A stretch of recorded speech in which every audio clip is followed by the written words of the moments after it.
جی اعوذ باللہ من الشیطان الرجیم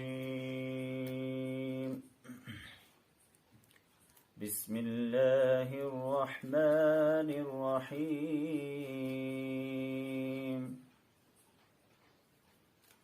وَلِكُلِّ أُمَّةٍ جَعَلْنَا مَنسَكًا لِيَذْكُرُوا اسْمَ اللَّهِ عَلَى مَا رَزَقَهُم مِّن بَهِيمَةِ الْأَنْعَامِ فَإِلَٰهُكُمْ إِلَٰهٌ وَاحِدٌ فَلَهُ أَسْلِمُوا وَبَشِّرِ الْمُخْبِتِينَ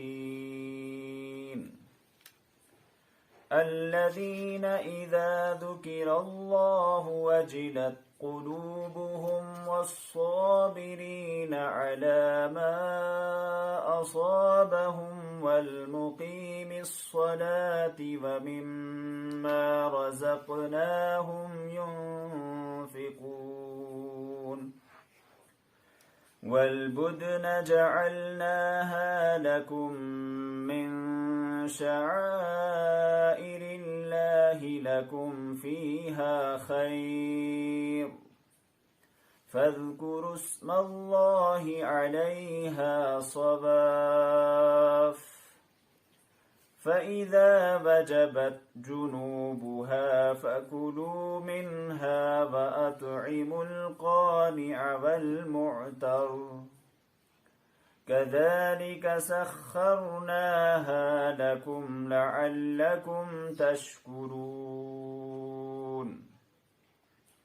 لن ينال الله لحومها ولا دماؤها ولكن يناله التقوى منكم كذلك سخرها لكم لتكبروا الله على ما هداكم وبشر المحسنين صدق اللہ العظیم رب اشرح لي صدری ويسر لي امری واحلل عقدة من لسانی يفقهوا قولی ربنا زدنا علما اللهم علمنا الكتاب والحکمة وفقهنا في الدين یا رب العالمین. سامعین و مشاہدین کرام، سورۃ الحج کی آیت نمبر 34 اور اس کے مابعد کی آیات اس وقت تلاوت کی گئی ہیں. ذوالحجہ کا مقدس مہینہ چل رہا ہے. آج عرفات میں حجاج کرام موجود ہیں. عرفہ کا دن وہاں پر ہے اور کل انشاءاللہ یہاں پر عرفہ کا دن ہوگا. اور عرفہ کا دن یہ بہت ہی اہم دن ہے. حضور صلی اللہ علیہ وسلم نے اس حوالے سے جو ارشادات فرمائے ہیں کہ شیطان پورے سال اس سے زیادہ اپنے آپ کو حقیر، ذلیل، کمزور، کمتر نہیں سمجھتا ہے سوائے اس دن کے. اس دن وہ اپنے آپ کو انتہائی ذلیل اور پست سمجھتا ہے اور اپنے آپ کو انتہائی مبغوض اور ناپسندیدہ سمجھتا ہے، کیونکہ آج کے دن اللہ تبارک و تعالی تمام حجاج کی، اللہ کی طرف رجوع کرنے والوں کی مغفرت فرما دیتا ہے. اسی حوالے سے حضور صلی اللہ علیہ وسلم نے اس دن کو اہتمام کے ساتھ گزارنے سے متعلق روزے کی بھی تلقین فرمائی ہے. اور آپ صلی اللہ علیہ وسلم نے ارشاد فرمایا ہے کہ جو عرفہ کے دن کا روزہ رکھے گا، مجھے امید ہے اللہ تبارک و تعالیٰ سے کہ اس کے ایک سال کے پچھلے گناہ اور اگلے سال کے گناہ معاف ہو جائیں گے. جتنے بھی ارشادات ہیں قرآن اور حدیث میں، چونکہ اس مہینے کے اندر حج ہوتا ہے، چونکہ اس مہینے کے اندر اور بطور خاص ایام تشریق کی ہم بات کریں تو قربانی دی جاتی ہے، قربانی اللہ کی بارگاہ میں پیش کی جاتی ہے.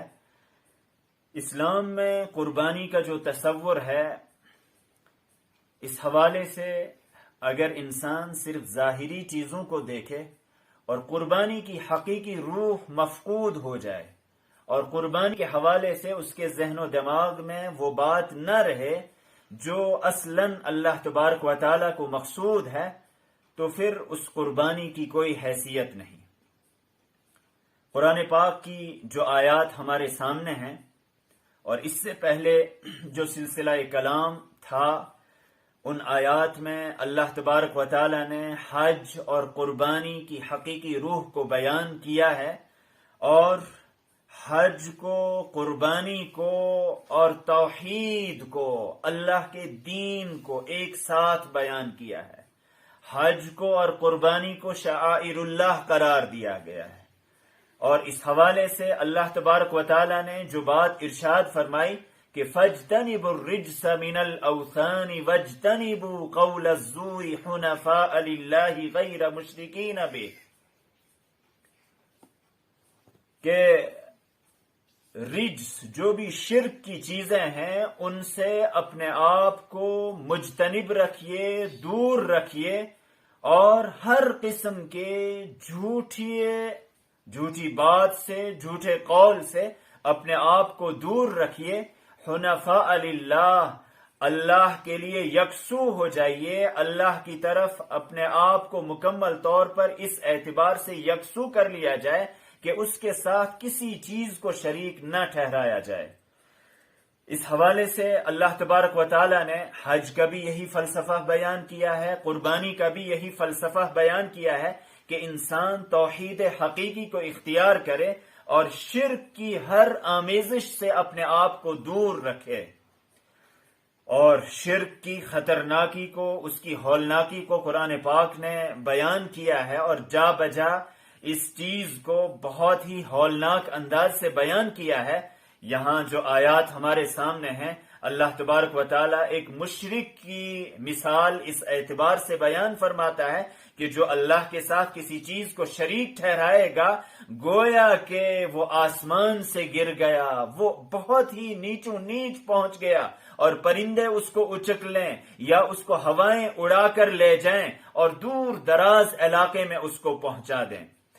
قربانی یہ اللہ کے شعائر میں سے ہے، اہم ترین چیزوں میں سے ہے جن کے ذریعے اللہ کا تقرب حاصل کیا جاتا ہے، اور اس حوالے سے ہمارے سامنے جو پہلی آیت میں اس میں اس چیز کو بیان کیا گیا ہے کہ یہ صرف امت مسلمہ کے لیے نہیں بلکہ ہر امت کے اندر قربانی کا، نسک کا تصور رکھا ہے۔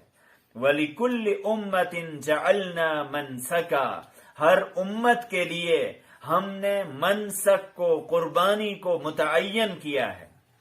منسک کا لفظ قرآن پاک نے کئی مقامات پر استعمال کیا ہے، اور منسک کے لفظ میں ایک تو عبادت کا مفہوم ہے، دوسرا منسک کے مفہوم میں ذبح کرنا، قربانی کرنا، یہ مفہوم بھی داخل ہے، اور اس کے ساتھ ساتھ منسک کے اندر حج کے اہم ترین ارکان، حج کے اعمال وہ بھی مراد ہیں۔ وَأَرِنَا مَنَاسِكَنَا وَتُبْ عَلَيْنَا إِنَّكَ أَنْتَ التَّوَّابُ الرَّحِيمُ، وہاں مناسک سے اعمال اور ارکان حج مراد ہیں، یہاں پر منسک سے قربانی مراد ہے، اور اسی طرح سے منسک سے عبادت مکمل طور وہ بھی مراد لی جاتی ہے۔ قُلْ إِنَّ صَلَاتِي وَنُسُكِي وَمَحْيَايَ وَمَمَاتِي لِلَّهِ رَبِّ الْعَالَمِينَ، وہاں نسک عبادت کے مفہوم میں ہے۔ اسی طرح سے قرآن پاک نے منسک کا جو تصور ہمارے سامنے پیش کیا ہے، قربانی یہ ہر امت میں مشروع رہی ہے، اور قرآن پاک نے اس حوالے سے ابتدائی تاریخ جو ہمارے سامنے رکھی ہے، وہ آدم علیہ السلام کے دو بیٹے اذ قربا قربانا فتقبل من احدہما ولم يتقبل من الآخر، حضرت آدم علیہ السلام کے دو بیٹے، ایک حابیل اور دوسرا قابیل، بالتفصیل قرآن پاک میں ان کا تذکرہ موجود ہے۔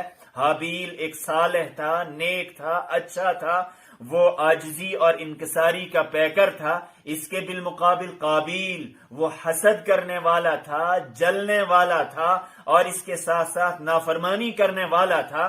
خیر، حسد کی آگ نے ان کو اس حد تک پہنچا دیا کہ دنیا کا جو سب سے پہلا قتل ہوتا ہے قابیل کے ذریعے اور حابیل کو قتل کیا جاتا ہے، وہ اسی حسد کا، اسی دشمنی کا نتیجہ تھا.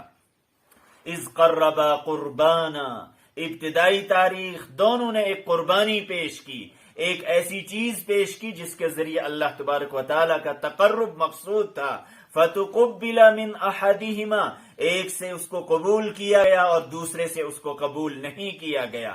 اور اللہ تبارک و تعالیٰ نے یہ اصول، یہ ضابطہ بیان کیا ہے قرآن پاک میں کہ انما یتقبل اللہ من المتقین. انسان جو بھی عبادت کرے گا اللہ کی بارگاہ میں، اس کے لیے بنیادی شرط اولین وہ تقوی کا ہونا ہے. جو شخص متقی ہوگا، پرہیزگار ہوگا، دل کا صاف ہوگا، ہر اعتبار سے وہ اللہ کے قریب ہوگا، ایسے ہی شخص کا عمل اللہ کی بارگاہ میں قبول کیا جائے گا. تو پوری دنیا کے اندر مختلف مقامات پر ہم دیکھتے ہیں قربانی کو مختلف انداز سے کیا جاتا ہے، اور قرآن پاک نے شرک کی جو مختلف قسمیں ہمارے سامنے بیان کی ہیں. ایک اہم ترین شرک وہ جانوروں کے ذریعے کیا جانے والا شرک ہے، اور جانور یہ اللہ تبارک و تعالیٰ کی طرف سے ایک بہت بڑا انعام ہے. قرآن پاک میں سورۃ الانعام، ایک پوری سورت جس میں انعام کا، چوپایوں کا، جانوروں کا تذکرہ ہے، اور اللہ تبارک و تعالیٰ نے ان چوپایوں کو، ان جانوروں کو اللہ کا انعام قرار دیا. جیسے ہم سب کا خالق، مالک، رازق اللہ ہے، ایسے ہی ان جانوروں کا خالق، مالک، رازق اللہ ہے. جیسے ہماری ذات کے بارے میں کوئی شریک نہیں، اللہ ہی خالق، ایسے ہی ان جانوروں کی تخلیق میں ذرہ برابر کوئی دوسرا شریک نہیں. ان جانوروں کو انسانوں کے لیے مسخر کیا گیا، ان کے کام میں لگایا گیا، ان کے لیے ان کو پیدا کیا گیا. لہذا ان جانوروں کو اگر استعمال کرنا ہے تو ضروری ہے کہ ان پر اللہ کا نام لیا جائے. اللہ کا نام لے کر ہی ان کو حلال کیا جا سکتا ہے. گویا کہ اللہ کا نام لینا یہ جانور کو حلال کرنے کی چابی ہے، ایک کنجی ہے جس کے ذریعے جانور کو حلال کیا جا سکتا ہے.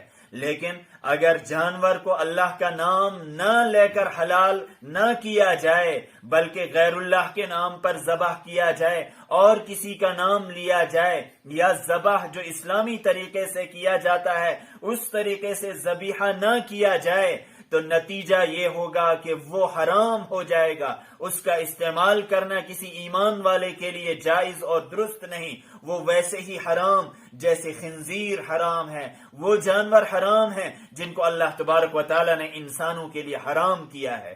تو جانور پر اللہ کا نام لینا، بسم اللہ اللہ اکبر پڑھنا، دل سے بھی اور زبان سے بھی، یہ اس جانور کے حلال کرنے کا اسلامی طریقہ ہے، توحید کی علامت ہے. لہٰذا اللہ تبارک و تعالیٰ چیک کرنا چاہتا ہے، دیکھنا چاہتا ہے کہ انسان کہیں جانوروں کے حوالے سے شرک تو نہیں کر رہا ہے.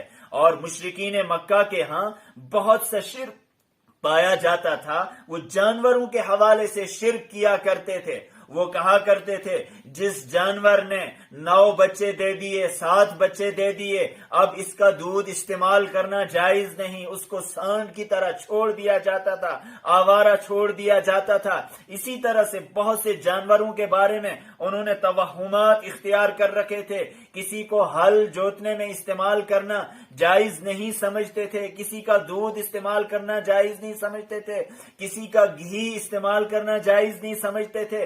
پوری دنیا کے اندر جانوروں کے حوالے سے عجیب قسم کے توہمات ہیں، عجیب قسم کا شرک کیا جاتا ہے.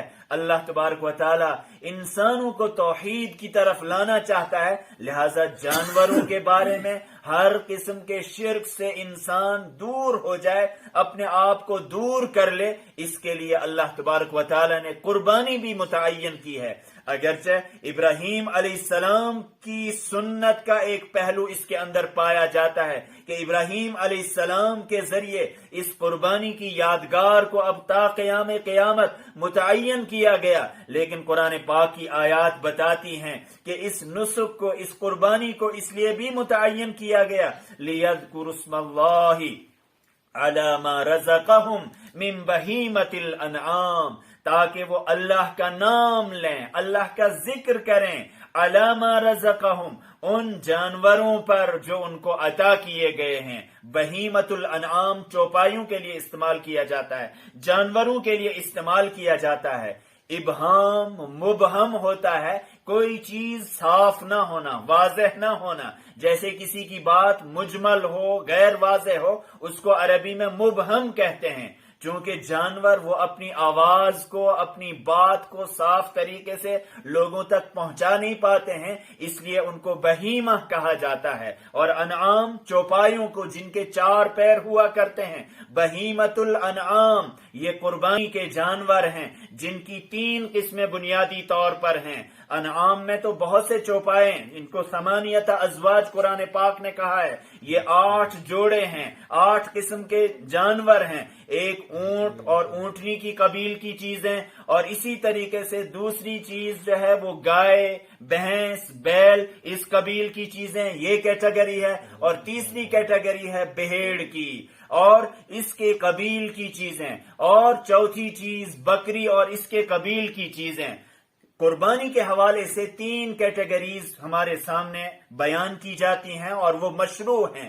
3 طرح کے جانوروں کو قربان کیا جا سکتا ہے۔ ایک اونٹ اور اس کے قبیل کے جانور، اس میں بھی 7 حصے ہوتے ہیں، اور اس کے بعد بعض لوگوں کے نزدیک اس میں 9 حصے ہوتے ہیں۔ اس کے بعد دوسری کیٹیگری ہے گائے، بیل، بھینس، اس قبیل کے جانور، ان کے اندر بھی 7 حصے ہوتے ہیں، اور تیسرے جانور وہ بکری اور اسی طرح سے دمبا، بھیڑ، یہ تیسری کیٹیگری ہے، تیسری قسم کی چیزیں ہیں۔ بہیمت الانعام میں یہ سب کیٹیگریز داخل ہیں، اور قرآن پاک بیان کرتا ہے کہ جب ان جانوروں کو ذبح کیا جائے تو اللہ کا نام لیا جائے۔ ایک اہم نقطہ قرآن پاک ہمارے سامنے پیش کر رہا ہے، لِيَذْكُرُوا اسْمَ اللَّهِ، اللہ کا ذکر۔ اللہ کے ذکر کی بہت سی شکلیں ہیں۔ عام طور پر ہم لوگ یہ سمجھتے ہیں کہ سبحان اللہ، الحمدللہ وغیرہ پڑھنا یہی ذکر اللہ ہے، لیکن اگر ہم قرآن پاک پر غور کریں، شریعت اسلامیہ پر غور کریں، وہاں ہمیں ذکر کی بہت سی شکلیں نظر آئیں گی۔ نماز، اقیم الصلاۃ لذکری، یہ ذکر کی اعلیٰ ترین شکل ہے۔ قرآن پاک کے الفاظ پڑھنا، اس پر تدبر کرنا، یہ ذکر کی اعلیٰ ترین شکل ہے۔ اس کو بھی قرآن پاک نے خود ہی ذکر قرار دیا ہے، اِنَّا نَحْنُ نَزَّلْنَا الذِّكْرَ وَإِنَّا لَهُ لَحَافِظُونَ۔ اسی طرح سے حاجی لوگ جمرات پر جاتے ہیں، وہاں کنکریاں مارتے ہیں، وہ ایک سمبل ہے، ایک علامت ہے کہ ہم شیطان سے اعلان برات کرتے ہیں۔ قرآن پاک نے جب رمی جمار کا تذکرہ کیا ہے، شیطان پر کنکریاں مارنے کا تذکرہ کیا ہے، اس کو بھی ذکر اللہ سے تعبیر کیا ہے۔ اب یہاں پر دیکھیے قربانی کرنے کو بھی اللہ تبارک و تعالی نے ذکر اللہ سے تعبیر کیا ہے، یعنی انسان جس حالت میں بھی ہو وہاں اللہ کی یاد اس کے ذہن و دماغ میں رہے، یہ ذکر اللہ کی شکلیں ہیں۔ انسان کسی بھی حال میں غافل نہیں ہونا چاہیے۔ لِيَذْكُرُوا اسْمَ اللَّهِ، ہم نے قربانی کو اس لیے متعین کیا ہے تاکہ اللہ کا نام لیا جائے، عَلَى مَا رَزَقَهُم مِّن بَهِيمَةِ الْأَنْعَامِ، ان چوپایوں پر، ان جانوروں پر جو اللہ تبارک و تعالی نے ان کو عطا کیے ہیں۔ اب قربانی اور توحید کو قرآن پاک کیسے ایک ساتھ بیان کر رہا ہے۔ ایک طرف قربانی کا تذکرہ کیا، اسلامی ذبیحے کا تذکرہ کیا، جانوروں کو اللہ کے نام پر ذبح کرنے کا تذکرہ کیا، اب حکم دے رہا ہے قرآن پاک، فَإِلَٰهُكُمْ إِلَٰهٌ وَاحِدٌ فَلَهُ أَسْلِمُوا۔ اے انسانوں سن لو اچھی طرح سے، فَإِلَٰهُكُمْ إِلَٰهٌ وَاحِدٌ، تمہارا الہ، تمہارا معبود برحق ایک ہی ہے، اس کے ساتھ کسی کو شریک نہیں ٹھہرایا جا سکتا ہے۔ لہذا جو شخص قربانی کرتا ہے سب سے پہلے اس کو اپنی توحید کو ٹھیک کرنا ہوگا. جو شخص جانور کو اللہ کے نام پر ذبح کرتا ہے سب سے پہلے اس کو اپنے دماغ میں توحید کو اچھی طرح راسخ کرنا ہوگا. اس کے بعد اللہ کے نام پر اس قربانی کو کرنا ہوگا. قربانی یہ انسان کو توحید سکھاتی ہے. قرآن پاک اسی سیاق میں قربانی کو پیش کرتا ہے فَإِلَٰهُكُمْ إِلَٰهٌ وَاحِدٌ، لہذا تمہارا الہ معبود حقیقی ایک ہی الہ ہے. فَلَهُ أَسْلِمُوا، اسی کے سامنے جھک جاؤ، اسی کی فرما برداری کرو، اسی کی اطاعت کرو، اسی کے سامنے سرنڈر کر لو. اب جو شخص قربانی کر رہا ہے اس کو اپنی خواہش کے اعتبار سے، رسم و رواج کے اعتبار سے، طرز زندگی کے اعتبار سے ہر جگہ اس کو اسلام ہی کو اختیار کرنا ہے. کہیں ایسا نہ ہو ایک طرف انسان جانور کی قربانی کر رہا ہے، جانور کے گلے پر چھری چلا رہا ہے، لیکن دوسری طرف سے وہ غیر اللہ کو مان رہا ہے، غیر اللہ کے طرز زندگی کو اختیار کر رہا ہے، خواہش نفس کی تکمیل کر رہا ہے، اس کی پیروی کر رہا ہے، خواہش کو اپنا معبود بنائے ہوئے ہے، رسم و رواج کے پیچھے چل رہا ہے، باطلانہ نظام کا آلہ کار ہے. ایسی قربانی اللہ کی بارگاہ میں قابل قبول نہیں ہے، بلکہ ایسی قربانی انسان کے لیے وبال جان بن سکتی ہے. یہی جانور کل قیامت کے دن اپنی زبان سے کہے گا اس شخص سے جس نے اس کے گلے پر چھری چرائی ہوگی لیکن اس نے توحید کو اختیار نہیں کیا ہوگا کہ اے حضرت انسان، تو نے میرے گلے پر تو چھری چلائی تھی، لیکن ذرا بتا کیا تو نے اپنی خواہش پر چھری چلائی تھی؟ کیا تو نے شرک پر چھری چلائی تھی؟ کیا تو نے باطلانہ نظام کے خلاف اپنی کوششیں کی تھی؟ کیا ہر غیر اللہ سے تو نے بیزاری اختیار کی تھی؟ یہی جانور انسان کے لیے وبال جان بن سکتا ہے. لہذا قربانی یہ ہمیں سب سے پہلے توحید سکھاتی ہے، اللہ کی فرما برداری اور اطاعت سکھاتی ہے. وَبَشِّرِ الْمُخْبِتِينَ، اللہ بیان فرما رہا ہے، اے اللہ کے رسول صلی اللہ علیہ وسلم آپ خوشخبری سنا دیجئے، بشارت سنا دیجئے. المخبتین، عاجزی اختیار کرنے والوں کو، اللہ کے سامنے جھکنے والوں کو. اخبات کہتے ہیں، اصل میں خبت ایسی زمین کے لیے استعمال کیا جاتا ہے جو نشیبی ہو، نچلی زمین کے لیے خبت کا لفظ استعمال کیا جاتا ہے، اور مخبت ایسے شخص کے لیے استعمال کیا جاتا ہے جو عاجز ہو، جو انتہائی انکساری اختیار کرنے والا ہو، اللہ کے ہر حکم کے سامنے جھکنے والا ہو، غرور اور تکبر سے بہت دور ہو، ایسے شخص کو مخبت کہا جاتا ہے. یہ توحید انسان کے غرور کو ختم کرتی ہے. ہر غیر اللہ کے ذریعے انسان کے اندر جو غرور پیدا ہوتا ہے، جو تکبر پیدا ہوتا ہے، جو استکبار پیدا ہوتا ہے، توحید کے نتیجے میں یہ سب چیزیں ختم ہو جاتی ہیں. لہٰذا ایسے لوگوں کے متعلق قرآن پاک کہتا ہے کہ ایسے عاجزی اور اختیار کرنے والوں کو آپ خوشخبری سنا دیجئے. الذین اذا ذکر اللہ وجلت قلوبہم، یہ مخبتین عاجزی اختیار کرنے والے وہ لوگ ہیں کہ جب اللہ کا ذکر کیا جاتا ہے وجلت قلوبہم، ان کے دل لرز جاتے ہیں. اللہ کا نام لیا جائے، اللہ کی عظمت دلوں کے اندر جاگزی ہونی چاہیے، اللہ کی بڑائی، اللہ کی کبریائی، اللہ کے بلند مرتبہ ہونے کا احساس انسان کے دل و دماغ میں ہونا چاہیے. الذین اذا ذکر اللہ وجلت قلوبہم، عاجزی اختیار کرنے والوں کی سب سے پہلی علامت یہ ہے کہ جب اللہ کا ذکر کیا جائے، اللہ کا نام لیا جائے، اللہ کے شاعر کا تذکرہ کیا جائے، وجلت قلوبہم، ان کے دل خوف زدہ ہو جائیں، لرز جائیں، ان کے اندر خشیت کی کیفیت پیدا ہو جائے. لیکن خدا نخواستہ اگر اس کے برعکس کیفیت ہو کہ اللہ کا نام لیا جا رہا ہے، انسان ٹس سے مس نہیں ہو رہا ہے، ذہن و دماغ پر، دل پر کوئی اثر نہیں پڑ رہا ہے، اس کا مطلب یہ ہے کہ ایسا شخص مخبت نہیں ہے، ایسے شخص کے دل کے اندر اللہ کی عظمت نہیں ہے. تو پہلی صفت یہ ہے عاجزی اختیار کرنے والوں کی، مخبتین کی، کہ اللہ کے نام لیتے ہی فوراً دلوں کے اندر اللہ کی عظمت آنی چاہیے، دل لرز جائیں. وَالصَّابِرِينَ عَلَى مَا أَصَابَهُمْ، جب وہ اللہ کی عظمت کی وجہ سے، اس دین کی عظمت کی وجہ سے دلوں کے اندر، ان کے اندر خشیت ہو، اس دین کی سربلندی کی وہ کوشش کریں گے. اس سلسلے میں ان کو پریشانیاں آئیں گی، مصیبتیں آئیں گی، رکاوٹیں آئیں گی. وہ ان کی صفت ایسے موقع پر یہ ہوگی وَالصَّابِرِينَ عَلَى مَا أَصَابَهُمْ، جو کچھ ان کو لاحق ہوگا اس پر وہ ڈٹے رہیں گے، صبر اختیار کریں گے، ہر حال میں وہ اللہ کی طرف رجوع اختیار کرتے رہیں گے. ایسا نہیں ہونا چاہیے کہ حالات اچھے ہیں تب تو اللہ کی طرف رجوع ہو، لیکن خدا نخواستہ حالات اچھے نہ ہوں تو اس صورت میں انسان الٹے پاؤں بھاگ جائے، اسلام سے دستبردار ہو جائے، ہر قسم کی قربانی دینے سے وہ کترانا شروع کرے.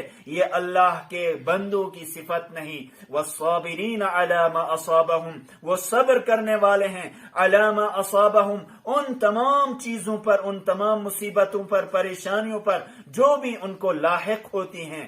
وَالْمُقِيمِ الصَّلَاةِ، اور عاجزی اور انکساری کی جو سب سے اہم ترین صفت ہے، اس کا جو رکن رکین ہے، جو سمبل اور علامت ہے، وہ نماز ہے. نماز انسان کی عاجزی کی سب سے اہم ترین علامت ہے.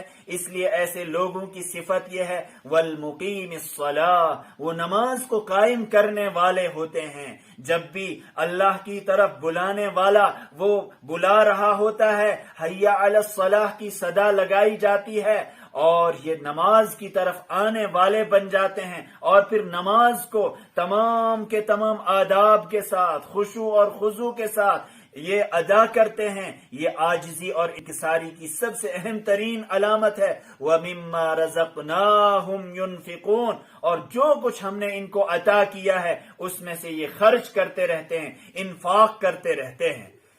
یہاں اللہ تبارک و تعالیٰ کے جو حقیقی بندے ہیں مخبتین، ان کی چند صفات بیان کی گئی. ایک تو ان کی اندرونی کیفیت کو بیان کیا گیا. ان کا اندرون وہ بھی للہیت کے احساس سے بہت زیادہ، اس کے اندر للہیت کا احساس ہوتا ہے. اس کے ساتھ ساتھ ہر مصیبت اور پریشانی میں وہ جمے رہتے ہیں، ڈٹے رہتے ہیں، نماز قائم کرنے والے ہوتے ہیں، اور جو بھی ان کو عطا کیا گیا ہے اس میں وہ انفاق کرتے رہتے ہیں، خرچ کرتے رہتے ہیں. اب قربانی کے حوالے سے ایک اہم نقطہ بیان کیا جا رہا ہے. وَالْبُدْنَ جَعَلْنَاهَا لَكُمْ مِنْ شَعَائِرِ اللَّهِ، یہ قربانی کا جانور بدنہ، یہ موٹے فربا تازہ جانور کے لیے استعمال کیا جاتا ہے. جیسے کہ سب جانتے ہیں کہ قربانی کے جانور کے لیے ضروری ہے کہ وہ بے عیب ہو، موٹا ہو، تازہ ہو، اچھا ہو، جس کو انسان اچھا سمجھتا ہو. اسی لیے بدن اس کو کہا گیا ہے. بہت سے لوگ اس سے صرف اونٹ مراد لیتے ہیں، لیکن چونکہ یہاں پر سیاق قربانی کا چل رہا ہے، اس سے ہر قربانی کا جانور مراد ہے. ہر قربانی کا جانور جعلناها لکم من شعائر اللہ، اس کو ہم نے تمہارے لیے اللہ کے شعائر میں سے بنایا ہے. اللہ کے شعائر یہ بہت ہی اہم چیز ہے. انسان اللہ کے شعائر کے بارے میں اپنے دل میں عظمت رکھے. بلکہ قرآن پاک یوں بیان کرتا ہے کہ وَمَن يُعَظِّمْ شَعَائِرَ اللَّهِ فَإِنَّهَا مِن تَقْوَى الْقُلُوبِ، جو اللہ کے شعائر کی تعظیم کرتا ہے اس کا تعلق دلوں کے تقوی سے ہے. انسان اللہ سے ریلیٹڈ، اللہ سے متعلق جو بھی چیز ہو اس کی وجہ سے، وہ تعظیم کی وجہ سے جھک جائے، فرمانبردار ہو جائے، اس کا تعلق تقوی سے ہے. تو قربانی کا جانور یہ صرف جانور نہیں، بلکہ اب یہ اللہ کے نام پر ذبح کیا جا رہا ہے، اللہ کے نام پر قربان کیا جا رہا ہے، اللہ سے اس کا خاص تعلق ہو گیا. لہٰذا اس قربانی کے جانور کو اللہ تبارک و تعالی نے شعائر اللہ قرار دیا ہے، یہ اللہ کے شعائر میں سے ہے. لہٰذا جب اللہ کے شعائر میں سے ہے، اس کے ذریعے ہمیں توحید کو سمجھنا ہے. جیسے خانہ کعبہ اللہ کے شعائر میں سے ہے، صفا اور مروہ اللہ کے شعائر میں سے ہے، آذان یہ اللہ کے شعائر میں سے ہے، حج اللہ کے شعائر میں سے ہے. ان تمام چیزوں کے ذریعے ہمیں اللہ تک پہنچنا ہے, اللہ کا تقرب حاصل کرنا ہے. لہذا قربانی کے جانور کے ذریعے بھی انسان کو اللہ کا تقرب حاصل کرنا ہے. یہاں نام و نمود مقصود نہ ہو کہ میرا جانور اتنا عظیم ہے, اتنا بڑا ہے, لہذا لوگ کہیں گے اس نے بہت بڑی قربانی کی, بہت بڑا جانور قربان کیا. اگر اس سلسلے میں ریاکاری آ گئی تو سمجھ لینا چاہیے انسان کا سب عمل وہ ضائع ہو جائے گا, اکارت ہو جائے گا. اس کی یہ قربانی اللہ کی بارگاہ میں قبول نہیں کی جا سکتی ہے. لکم فیہا خیر. اللہ تبارک و تعالی ان جانوروں کے بارے میں ارشاد فرما رہا ہے کہ لکم فیہا خیر, آپ کے لیے ان جانوروں میں خیر ہی خیر ہے, بھلائی ہی بھلائی ہے. ایک تو دنیاوی فائدہ ہوگا اس کے ذریعے کہ انسان کو اس کے ذریعے بہت سے فوائد ملیں گے. ظاہری فوائد یہ ہیں کہ انسان کو اس کے ذریعے گوشت ملے گا کھانے کے لیے, اور اس کے ساتھ ساتھ باطنی فوائد اہم ترین ہیں. وہ یہ کہ انسان ایک اہم ترین عبادت انجام دے رہا ہے, اللہ کا تقرب اس کے ذریعے حاصل کر رہا ہے. اور سب سے اہم ترین بات یہ کہ جب انسان اللہ کی بارگاہ میں کوئی قربانی پیش کرتا ہے, اس کے نتیجے میں بہت سی مصیبتیں, بہت سی پریشانیاں انسان سے دور ہو جاتی ہیں, ختم ہو جاتی ہیں. قرآن پاک نے تو ایک لفظ بیان کیا, اب جس کو اللہ تبارک و تعالیٰ یہ بیان فرمائے کہ لکم فیہا خیر, آپ کے لیے اس میں خیر ہی خیر ہے. تصور کیا جا سکتا ہے کہ کتنا خیر ہوگا جس کا انسان ادراک بھی نہیں کر سکتا ہے, جس کا انسان تصور بھی نہیں کر سکتا ہے. لیکن اس کے لیے شرط یہ ہے کہ انسان اللہ کے لیے اس قربانی کو پیش کرے. لکم فیہا خیر, ایک تو دنیاوی فوائد اس کے ذریعے انسان کو نصیب ہوں گے, لیکن اس کے ساتھ ساتھ اخروی فوائد بھی انسان کو ملیں گے کہ آخرت میں اس کے ذریعے اللہ کا تقرب ملے گا,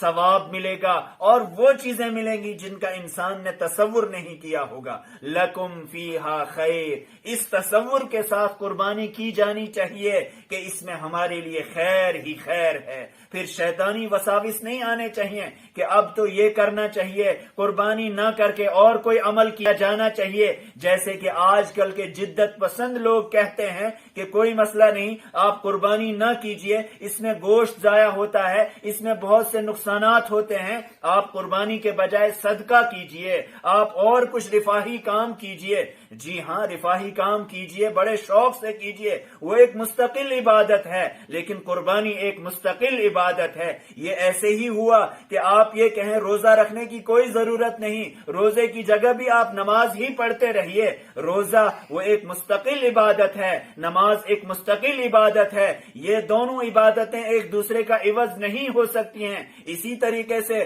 غریبوں کے کام آنا, رفاہی کام کرنا, یہ ایک مستقل عبادت ہے, اور قربانی ایک مستقل عبادت ہے. یہ دونوں ایک دوسرے کے عوض میں نہیں کی جا سکتی ہیں. یہ شیطانی وسوسہ ہے. قرآن پاک تو صاف کہتا ہے لکم فیہا خیر, آپ کے لیے اس میں خیر ہی خیر ہے, چاہے آپ کو ظاہری طور پر وہ خیر نظر نہ آئے, لیکن آپ کے لیے وہ خیر ہی خیر ہے. فاذکروا اسم اللہ علیہا صواف, لہذا اللہ کا نام لیجئے, اللہ کے نام کا ذکر کیجئے, علیہا ان جانوروں پر, صواف جبکہ ان جانوروں کو صف بند کھڑا کیا گیا ہو, قطار بند کھڑا کیا گیا ہو ذبح کرنے کے لیے. چونکہ خاص طور پر سیاق وہ اونٹ کا ہے, اور عربوں کے ہاں قربانی اونٹ کی جاتی تھی, یہاں اسی سیاق میں بات کی جا رہی ہے. اونٹوں کو ایک ساتھ ذبح کیا جاتا تھا. کھڑے ہو کر ذبح کرنا اونٹ کے لیے زیادہ افضل ہے.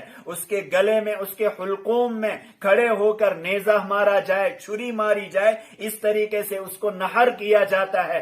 ذبح کرنے کے بجائے اس کو نہر کیا جاتا ہے. لہذا یہاں صف بند ہو کر قبلہ رخ کر کے اللہ کا نام لیا جائے ان جانوروں پر. فَإِذَا وَجَبَتْ جُنُوبُهَا, جب وہ اپنے پہلو کے بل گر پڑیں, جب وہ ذبح ہو جائیں, جب وہ صاف ہو جائیں, گوشت ٹھیک ٹھاک ہو جائے, اور اس کے بعد اب گوشت کو پھینکنا نہیں ہے جیسے کہ مشرکین مکہ کا تصور تھا. اور بہت سے لوگ ایسا کرتے ہیں کہ کسی جانور کو ذبح کر کے اس کا گوشت پھینک دیتے ہیں. مشرکین کے ہاں بھی یہی تصور تھا کہ اس کا گوشت وہ خود استعمال نہیں کر سکتے تھے، بلکہ انہوں نے یہ خود ساختہ شریعت بنا لی تھی کہ جس جانور کو اللہ کے نام پر ذبح کیا جا رہا ہے اس کا گوشت اب خانہ کعبہ میں ڈال دیا جائے اور اس کے خون کو اس کی دیواروں پر لیپ دیا جائے، مل دیا جائے۔ قرآن پاک نے اس تصور کی نفی کی۔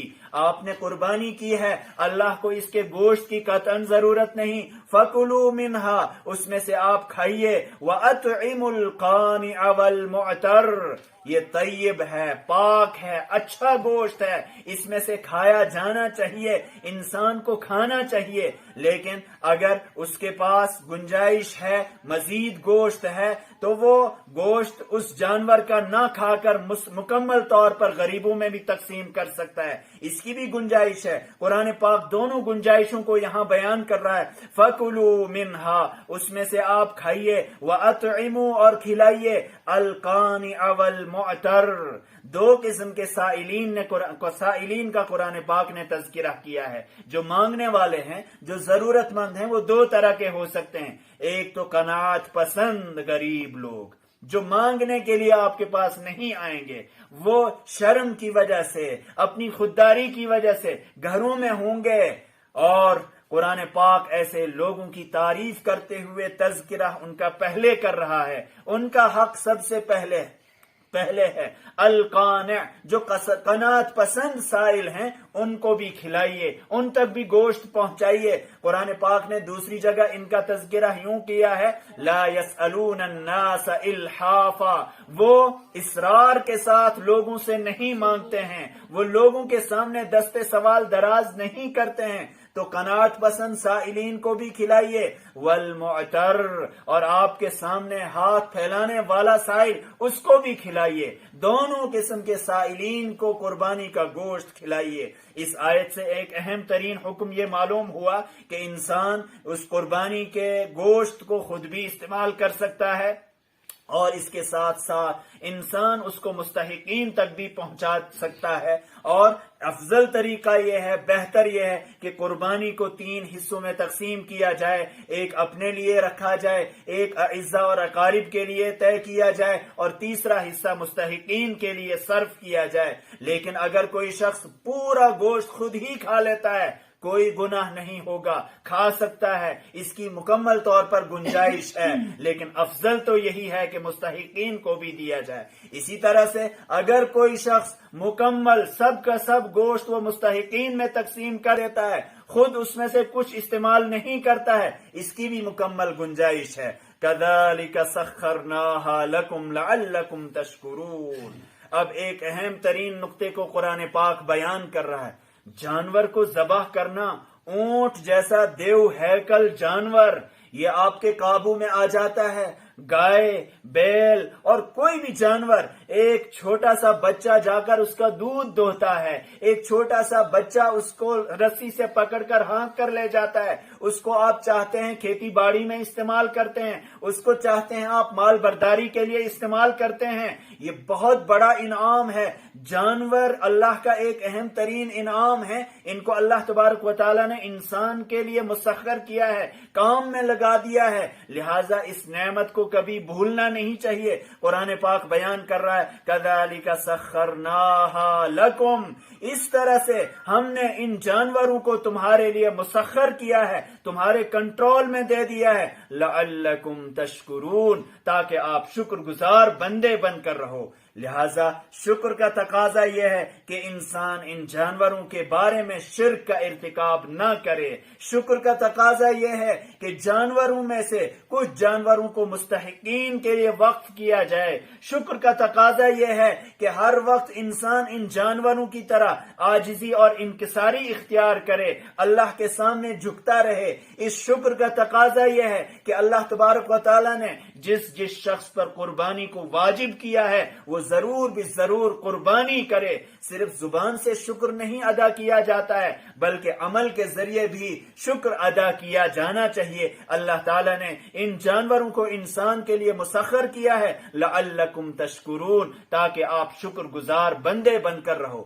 یہی جانور اگر مسخر نہ ہوتے، ذرا تصور کیجئے دنیا کے اندر کتنے بڑے بڑے جانور ہیں، کچھ جانور تو حرام ہیں، ان کا استعمال نہیں کیا جا سکتا ہے، لیکن ڈائناسور کو آپ دیکھ لیجئے، ہاتھی کو دیکھ لیجئے، کتنے دیو ہیکل بڑے بڑے جانور ہیں، اگر یہ بکھر جائیں، اگر یہ انسان کے قابو سے باہر آ جائیں، پھر انسان کیا کر سکتا ہے؟ لیکن یہ اللہ کا انعام ہے، اللہ کی طرف سے ایک بہت بڑی نعمت ہے، اس پر ضرور ضرور شکر ادا کیا جانا چاہیے۔ اب اخیر میں قربانی کے حقیقی فلسفے کو بیان کیا جا رہا ہے کہ اللہ کو نعوذ باللہ کیا گوشت کی ضرورت ہے؟ کیا اللہ کو نعوذ باللہ اس خون کی ضرورت ہے؟ ایسا نہیں، ہرگز نہیں۔ اللہ تو چیک کرنا چاہتا ہے، اللہ تو دیکھنا چاہتا ہے کہ آپ کے اندر کیا ہے، آپ کیا عمل کرتے ہو، آپ کس طریقے کی قربانی دے سکتے ہو۔ تو یہ صرف جانور کی قربانی نہیں ہوتی ہے، بلکہ ہر طرح سے انسان قربانی دینے کے لیے تیار ہو جائے۔ لَن يَنَالَ اللَّهَ لُحُومُهَا، اللہ کو ان جانوروں کا گوشت نہیں پہنچتا ہے، ولا دماؤها، نہ ان کا خون پہنچتا ہے، ولیکن ینالہ التقوی منکم، لیکن اللہ آپ کے تقوی کو چیک کرنا چاہتا ہے، اس تک آپ کا تقوی پہنچتا ہے۔ تقوی یہ صرف کوئی لفظ نہیں کہ انسان اس کو سن لے، اس کا حقیقی کنسپٹ، حقیقی تصور یہ ہے کہ انسان کے دل کے اندر اصل جذبہ کیا ہے۔ تقوی کا تعلق دل سے ہے۔ التقوی ہا ہنا، اللہ کے رسول صلی اللہ علیہ وسلم نے ارشاد فرمایا ہے کہ تقوی کا تعلق وہ دل سے ہے۔ دل کی حالت کو اللہ تعالیٰ چیک کرنا چاہتا ہے، خاص طور پر جب انسان قربانی کر رہا ہو، اس وقت اس کے دل کی کیفیت کیا ہے، اس کے جذبات کیا ہیں، احساسات کیا ہیں، دماغ میں کیا گردش کر رہا ہے، توحید کس اعتبار سے اس کے اندر راسخ ہے۔ اگر یہ سب چیزیں ٹھیک ہیں، اور خاص طور پر قربانی کے وقت انسان کو اپنے جذبات کو، احساسات کو، اپنی نیت کو، اپنے دل و دماغ کی تمام چیزوں کو ضرور درست کر لینا چاہیے، کیونکہ قرآن کہتا ہے کہ آپ کے اندر جو تقوی ہے وہ اصلاً اللہ تعالیٰ کو پہنچتا ہے، وہی وہ چیک کرنا چاہتا ہے۔ وہاں نام و نمود مقصود نہ ہو، وہاں اور کوئی نمائش مقصود نہ ہو، بلکہ اگر انسان ایک طرف قربانی کر رہا ہے، دوسری طرف سے وہ شرک کر رہا ہے، دوسری طرف سے مشرکانہ عقائد اور توہمات رکھے ہوئے ہے، نتیجہ یہ ہوگا کہ اللہ تبارک و تعالی ایسے شخص کی قربانی کو اس کے منہ پر پھینک دے گا۔ وَلَكِنْ يَنَالُهُ التَّقْوَى مِنْكُمْ، اللہ کو آپ کی طرف سے تقوی پہنچتا ہے۔ كَذَلِكَ سَخَّرَهَا لَكُمْ، اس طرح سے اللہ تبارک و تعالی نے ان جانوروں کو تمہارے لیے مسخر کر دیا ہے، تمہارے کام میں لگا دیا ہے۔ لِتُكَبِّرُوا اللَّهَ عَلَى مَا هَدَاكُمْ، تاکہ آپ اللہ کی کبریائی بیان کرو اس چیز پر جو اللہ نے آپ کو ہدایت بخشی دی ہے۔ ہدایت بخشی ہے اسلام کے ذریعے، قرآن کے ذریعے، اس نعمت عظمیٰ کے ذریعے آپ کو صحیح راستہ دکھایا ہے۔ لہٰذا اب ہر مسلمان، ہر ایمان والے، ہر صاحب ایمان کے لیے ضروری ہے کہ وہ اس کا شکر ادا کرے، اللہ کی کبریائی بیان کرے کہ اللہ ہی نے ہم کو پیدا کیا ہے، اللہ ہی نے ہمیں یہ نظام زندگی عطا کیا ہے، اللہ ہی نے ہمیں اسلام عطا کیا ہے، اس پر اللہ کی کبریائی بیان کی جانی چاہیے۔ لہٰذا قربانی بھی اللہ کی کبریائی بیان کرنے کی ایک اہم ترین شکل ہے۔ وَبَشِّرِ الْمُحْسِنِينَ، خوشخبری سنا دیجئے محسنین، عمدہ کام کرنے والوں کو۔ احسان اردو کا لفظ نہیں بلکہ یہ قرآنی لفظ ہے۔ احسان یہ حسن سے بنا ہے، اور احسان یہ عبادت کی اعلیٰ ترین کیفیت کا نام ہے۔ حدیث میں اس کو یوں بیان کیا گیا ہے، ان تعبد اللہ کأنک تراہ فإن لم تکن تراہ فإنہ یراک۔ آپ اس کیفیت کے ساتھ، اس تصور کے ساتھ اللہ کی عبادت کرو گویا کہ آپ اللہ کو دیکھ رہے ہو۔ اگرچہ آپ اللہ کو نہیں دیکھ سکتے ہو، آپ کے اندر یہ طاقت نہیں، استطاعت نہیں، اللہ تو آپ کو دیکھ رہا ہے۔ اس کیفیت کے ساتھ ہر عبادت کی جائے، حسن ہو۔ حضور صلی اللہ علیہ وسلم نے بیان فرمایا ہے کہ ان اللہ یحب الاحسان فی کل شیء، اللہ تعالی ہر چیز میں احسان کو، عمدگی کو پسند کرتا ہے۔ پروفیشنل انداز سے کوئی کام کیا جائے، پورے ٹیکنیکل انداز سے جو صحیح عمدہ طریقہ ہو سکتا ہے، ایسے ہی کسمساتے ہوئے نماز پڑھنا، ایسے ہی فارملٹی کے طور پر کوئی عمل انجام دینا، اللہ کو یہ عمل پسند نہیں۔ نماز کے اندر بھی حسن ہوتا ہے، عبادتوں کے اندر بھی حسن ہوتا ہے۔ اللہ تعالیٰ حسن والی عبادتوں کو پسند کرتا ہے، اور جو حسن کے ساتھ احسان کے ساتھ عبادت کرتے ہیں، اللہ تبارک و تعالیٰ ایسے لوگوں کے متعلق ارشاد فرماتا ہے وَبَشِّرِ الْمُحْسِنِينَ، احسان کے ساتھ، عمدگی کے ساتھ، نیکی کے ساتھ، صحیح تصور کے ساتھ عبادت کرنے والوں کو خوشخبری سنا دیجئے۔ ان تمام آیات کا خلاصہ جو ہمارے سامنے آتا ہے وہ یہ کہ قربانی یہ کوئی رسم نہیں، یہ کوئی صرف ظاہری چیز نہیں، بلکہ انسان کو توحید پر لانے والا ایک اہم ترین عمل ہے۔ یہ اعلاء کلمت اللہ کے لیے ایک اہم ترین سمبل ہے، علامت ہے کہ انسان ہر طرح کی قربانی دینے کے لیے اپنے آپ کو تیار کرے۔ یہ ایک سمبل اور علامت ہے اس بات کا کہ ہم سب اللہ کے سامنے سرنڈر ہوتے ہیں، اپنے آپ کو اللہ کے سامنے پیش کرتے ہیں۔ لہٰذا اس کے ذریعے انسان کو اپنی توحید کو بھی ٹھیک کرنا ہے، اپنے اعمال کو بھی ٹھیک کرنا ہے، اور جو کیفیات بیان کی ہے قرآن پاک نے کہ دل کی دنیا بدل جائے، اسی طریقے سے انسان اللہ کے دین پر جمع رہے، صبر و استقامت کا پہاڑ بنا رہے، نماز قائم کرنے والا بنا رہے، اور انفاق اس کی زندگی کا جزو لا ينفق ہو، ہر چیز وہ خرچ کرتا ہو اللہ کی راہ میں، مال، جان، وقت، جانور، ہر طرح کی قربانی وہ اللہ کی بارگاہ میں پیش کرتا رہے۔ اللہ تبارک و تعالی ہمیں قربانی کے صحیح تصور کو سمجھنے کی توفیق عطا فرمائے۔ وآخر دعوانا ان الحمد للہ رب العالمین۔ جزاکم اللہ خیرا۔